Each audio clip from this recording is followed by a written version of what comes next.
طبعا زي ما حضراتكم شايفين كده بصله، بس انا عاوزاها ايه تديني اللون البني علشان هعمل اكل حلو ان شاء الله اللي انا بحبها. طبعا ده في كيس فول في الفريزر.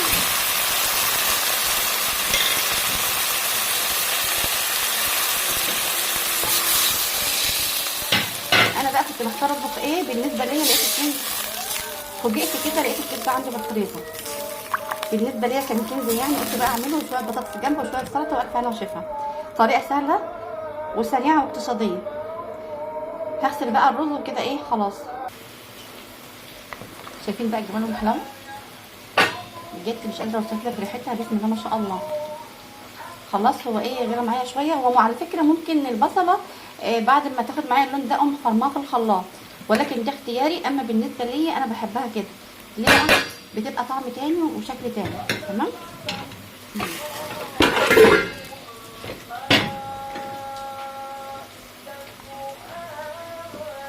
الف هنا وشفا. كده خلاص مظبوط كده اهو. لازم نشوف. بسم الله ما شاء الله. شايفين بقى الجمال والحلاوه؟ ايه رايكم؟ بجد بقى حاجه كده ايه تحفه. يلا انت كمان لو مفضله زي كده فول اعملي الغدوه الحلوه دي. شويه بطاطس محمرين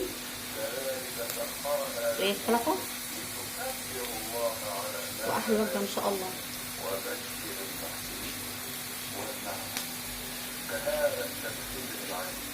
بأمان الله مع بيت الجبن ان شاء الله.